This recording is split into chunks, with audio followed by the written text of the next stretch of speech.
हरि ओम. वसुदेवसुतं देवं कंसचाणूरमर्दनं देवकी परमानंदं कृष्णं वंदे जगद्गुरुं. काल आपण पहिल्या श्लोकाचा अर्थ पाहिला होता आणि मी सांगितलं धृतराष्ट्राच्या तोंडी फक्त एकच श्लोक आहे. बाकीचे असे की संजयाच्या तोंडी 41 श्लोक आहेत. अर्जुनाने 84 श्लोक आहेत अर्जुनाचे आणि उरलेले सगळे म्हणजे 574 श्लोक हे श्रीकृष्णांचे आहेत. अर्थात पहिल्या अध्यायामध्ये श्रीकृष्णांचा एकही श्लोक नाही, कारण पहिल्या अध्यायामध्ये तत्वज्ञान असं काही नाहीये. ते युद्धजन्य परिस्थितीचं वर्णन चाललंय सगळं ते, आणि हे वर्णन संजय बघतोय दिव्य दृष्टीने कुरुक्षेत्रावरचं, आणि धृतराष्ट्राला समजून सांगतोय अशी परिस्थिती आहे. तेव्हा आता दुसरा श्लोक आहे, पहिला धृतराष्ट्राचा आहे की इथं काय चाललंय ते सांग, आपण काल पाहिलं. दुसऱ्या संजय उवाच, संजय म्हणतोय दृष्ट्वा तु पांडवानीकम व्यूढम दुर्योधनस्तथा आचार्यमुपसंगम्य राजा वचनमब्रवीत. त्या ठिकाणी राजा हा शब्द दुर्योधनाला पण होऊ शकेल आणि धृतराष्ट्रालाही होऊ शकेल, कारण खरा राजा धृतराष्ट्र, पण प्रत्यक्ष राज्य कारभार करत होता दुर्योधनच. त्यामुळे राजा दुर्योधन असं म्हणता येईल. आणि असे संजय तुम्हाला म्हटलं मंत्री आहे, त्यामुळे त्याला दोघंही श्रेष्ठ असते त्याच्या दृष्टीने. त्यामुळे दोघांनी खुश व्हावा म्हणून राजा शब्दाने वापरलेला आहे. हा दुर्योधन आहे, त्यांनी काय केलंय तर पांडवांनी जे व्यूहरचना केलेली होती, तर त्यावेळेच्या सैन्याची व्यूहरचना हा एक विशिष्ट भाग असायचा युद्धाचा. अनेक प्रकारचे व्यूह आहेत, त्याची नावं आलेली आहेत महाभारतात, पण तपशील नाही आलेला की त्या व्यूहात रचना कशी करायची.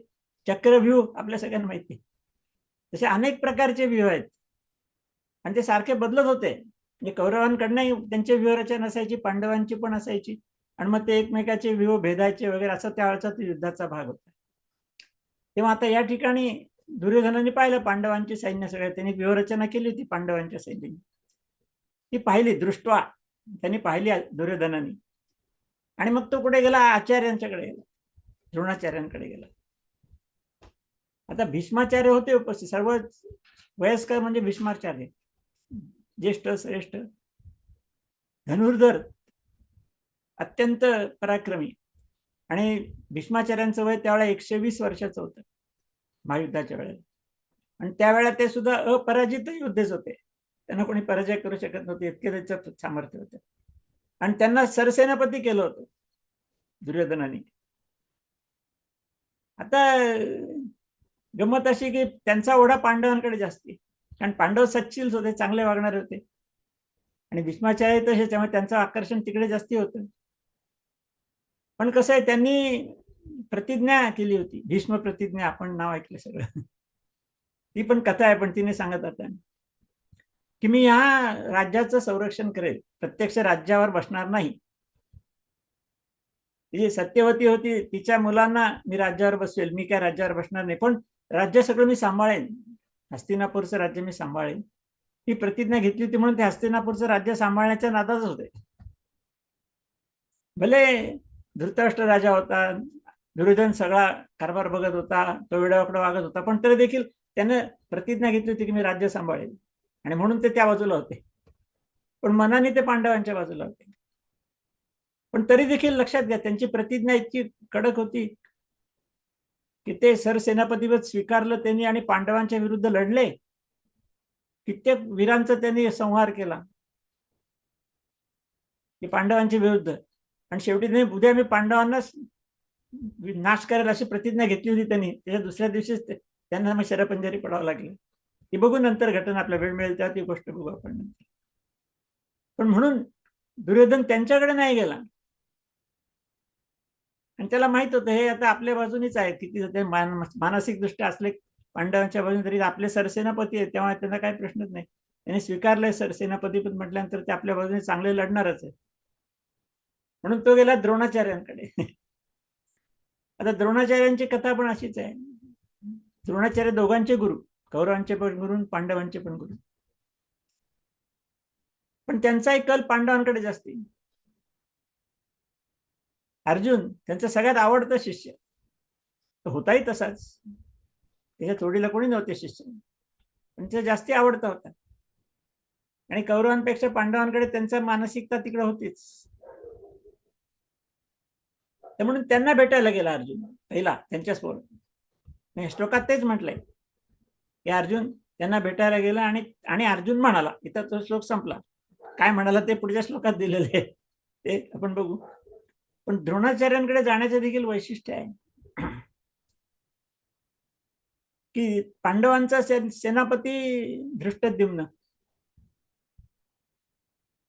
आणि धृष्टद्युम्न हा द्रोणाचार्यांचा वध करण्याकरता द्रुपदाने मागून घेतलेला मुलगा आहे. आता ती पण कथा आहे. प्रत्येक जणांनी कथा खूप जोडल्यात. सगळ्या कथा सांगत बसलं तर आपलं तत्वज्ञान मागे राहील खरं म्हणजे, पण तरी थोडं थोडं सांगता येऊ शकेल की राजा द्रुपद आणि द्रोणाचार्य हे एका आश्रमात शिकत होते, 6 अध्यायी. द्रोणाचार्य अतिशय गरीब आणि द्रुपद तर राजा एवढा मोठा, पण आश्रमामध्ये सगळे एकसारखे असायचे. तसं एकसारखं शिक्षण झालं दोघांचं. आणि म्हणून नंतर शिक्षण संपल्यानंतर द्रुपद राजा गादीवर बसला, द्रोणाचार्य असे दरिद्रीच राहिले. ज्ञान मिळालं, सगळं प्रचंड ज्ञान मिळालं, पण लक्ष्मी काय त्यांच्यावर प्रसन्न झाली नव्हती. म्हणून ते भेटायला गेले द्रुपदाला राजा दरबारामध्ये. तिथे द्रुपदाने त्यांचा अपमान केला. अरे काय तुझे, ते सांगितलं आपण एका आश्रमात होतो मित्र, ते आश्रमात राहिलं सोडून दे म्हणे, आता मी राजा आहे, तू साधा नागरिक आहेस. म्हणून त्यांचा अपमान झाला. आणखी नाही काय झालं तिथे. अपमान झाला म्हटल्यानंतर ठीक आहे, मग नंतर द्रोणाचार्यांनी कौरव पांडवांना शिकवलं. अर्थात मी मगाशी म्हणले की त्यांच्याकडे लक्ष्मीचा वरदहस्त नव्हताच, दारिद्र्यच होतं. त्यामुळे मग ते राजवाड्यात येऊन शिकवायला लागले. ही गुरु परंपरा पहिल्यांदा तिथे भंग झाली. पूर्वी शिष्य गुरूंकडे जायचे, हे गुरु शिष्यांच्याकडे आले. भीष्माचार्यांची भेट झाली. भीष्माचार्य म्हणले की राजवाड्यातच आम्ही, म्हणजे 100 कौरव आहेत, 5 पांडव आहेत, ते तुम्ही इथंच येऊन शिकवा, इथेच राहा. आणि त्यांना इथे पाहिजेच होतं आधार, म्हणून मग ते आश्रमात त्यांनी सगळ्यांना शिकवलं. शिक्षण पूर्ण झाल्यावर गुरुदक्षिणा द्यायची पाळी आली. तेव्हा अर्जुन त्यांचा सगळ्यात आवडता शिष्य. अर्जुनाने विचारलं, गुरुजी काय दक्षिणा देऊ? त्यांच्या मनात ते खतखत होतं, द्रुपदाने केलेला अपमान. त्यांनी सांगितले, काही नाही, तू द्रुपदाला माझ्याकडे बांधून घेऊन ये, त्याचा पराभव करून माझ्याकडे घेऊन ये, त्याचं सगळं राज्य मला दे. अर्जुन होताच पराक्रमी. त्यांनी पराक्रम केला, युद्ध केलं, द्रुपदाचं राज्य हस्तिनात केलं, द्रुपदाला द्रोणाचार्याच्या समोर उभं केलं बंदी म्हणून. मग तो अपमानाचा बदला निघाला बघा आता इथे. हे कुठून कसं काय चालतंय ते बघा आता सगळं. आणि मग अर्थातच त्यांनी आठवण करून दिली द्रुपदाला, म्हणजे आता तू तर माझा बंदी झालाय म्हणे, आता माझ्या शिष्यानेच तुला बंदी केलेलं आहे, तुझं राज्य घेतलेलं आहे, पण असं करतो की मला काही राज्य नको म्हणले.